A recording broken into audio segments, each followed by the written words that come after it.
Today we're going to talk about the water cycle.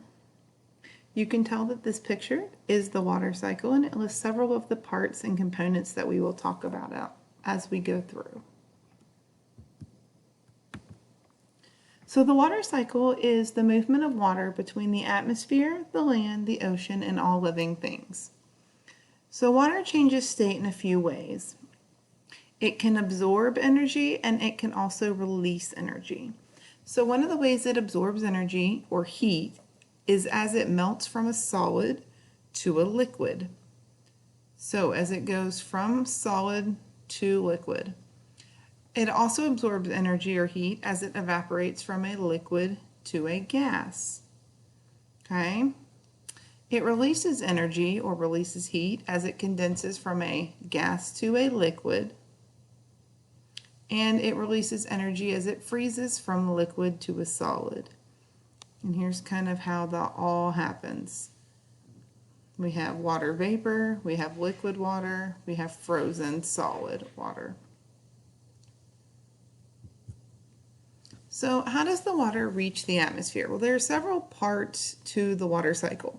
The first one is one of the common ones that you probably learned in elementary school called evaporation. And that's when water in any form that's liquid is going to change into water vapor. And that becomes the form of gas.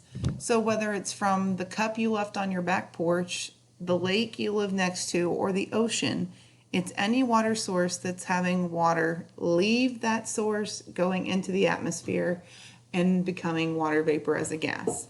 Most of evaporation is going to occur from the oceans because the oceans make up more than 70% of the surface of the earth. The second component of the water cycle is transpiration. And this is when plants are going to release water vapor into the air. We kind of remember it or think of it as plants sweating. So people perspire, meaning you sweat to relieve your body of excess water. Plants sweat through process of transpiring, and it's when that water leaves the plant to go into the atmosphere.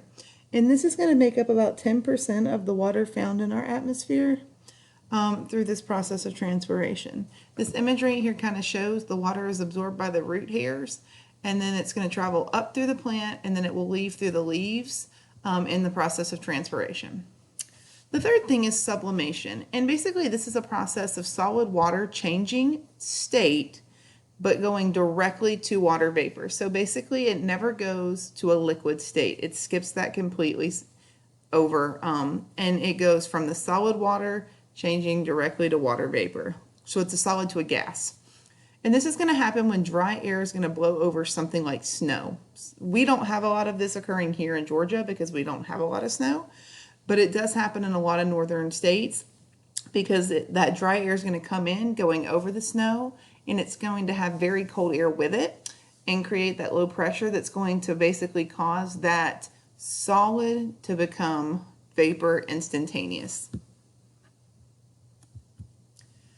Another two that you are probably very familiar with are condensation and precipitation. So condensation is the process of the water the water vapor changing back to a liquid.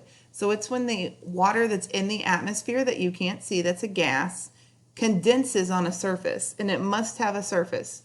Normally it's going to be something like a glass, like maybe you're drinking out of, or maybe a window.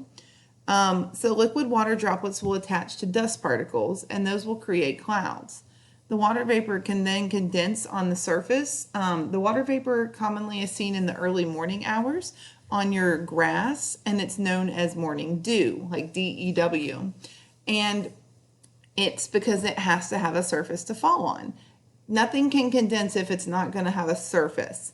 So condensation is how clouds are formed, and that is the surface, or then it's the act of it changing directly back from the vapor to the liquid form on the surface of something. A great example is Waffle House.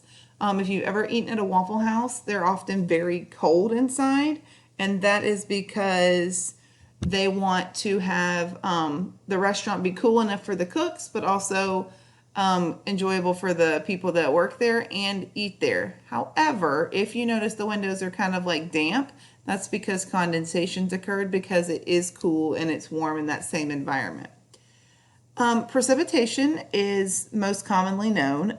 It's when the cloud water droplets get heavy and they get large and they fall to earth. They fall in 5 different forms, 4 of which are seen here: rain, sleet, hail, and snow, and also freezing rain. But most commonly for us, rain is going to be the precipitation we see. All right, so what are clouds? Well, clouds are collections of small water droplets or ice crystals, and they form through that process of condensation. So clouds affect the climate in a couple of ways. If it's very cloudy, you may experience more precipitation, meaning you're going to have a moist or more wet climate. It also could mean that you're blocking out the sun's rays, and because of that, it allows the temperatures to be much cooler. And that could be great for areas, or it can be harmful for areas. So they definitely do affect the climate of areas around them. So how do clouds form? Well, basically what happens is the air is going to cool to the dew point. The dew point's when that morning dew is created, when the temperature basically allows the water vapor to come back to being a liquid form. So the water droplets or the crystals form on the tiny particles called the nuclei. Okay? And then those are going to form most likely on a piece of dust, salt, soil, or smoke that's in the atmosphere. And the high altitude clouds are going to be made up of ice crystals instead of water droplets because it's sub-freezing temperatures and they automatically are going to stay in that frozen state. So you have your water as a gas, meet the particle, condensation is going to occur, then you have your droplet, and over time the droplets grow in size. So how does fog form? Fog is water vapor, but it's water vapor that has condensed near the Earth's surface. That's why you can see it and it almost looks as if you're driving through a cloud. Well, you probably are in some ways because it is a cloud because it's formed through condensation. So there are 3 main types of fog: ground fog or radiation fog, sea fog, and steam fog. So ground fog is most common in our area. It's going to be when you have the Earth's surface cooling down and the cool air above the ground is going to allow that dew point to be reached. So it basically creates this condensation point where it is close and it's trying to get to that dew point, so it will just condense completely, but sometimes it's not there yet, so it's very close and it creates this cloud almost that's sitting on the surface of the Earth. That's called ground or radiation fog. The second fog is sea fog, only going to occur, of course, over water. And this is when warm, moist air moves across a really cool water. It kind of gives it that eerie, haunted look almost. And then steam fog is going to appear as though it's steaming over water. It's not actually steam, it's just that condensation piece over the water because of the coolness. So how does the water move on land or in the ocean? Well, if it's on land, it's going to move 3 main ways. The first one is runoff, and basically that's anytime water's going to flow downhill anywhere over the land. It's going to try to go towards its main water source, which is most likely going to be an ocean, a lake, a stream, a river, or a marshland. And even water that flows into your sewer in your neighborhood, that all still leads as the process of runoff and ends up in certain locations. Infiltration is when water that seeps into the land is going to basically infiltrate and go into the ground. And it becomes part of our groundwater supply because it's going to flow downhill through soil and into the rocks. If you've ever heard of like infiltrating enemy lines, it's when you break through the barriers. Well, infiltration is when you break through the soil and go down into the ground. Ice flow is when glaciers flow slowly downhill, such as in this picture right here. They are always moving, and that is because of gravity. And then in the oceans, you're going to have ocean circulation. And this is because winds move ocean water on the surface in the process of known as surface currents.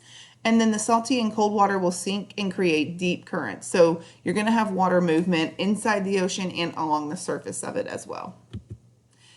So what's the water cycle transport? 2 major things: energy and matter.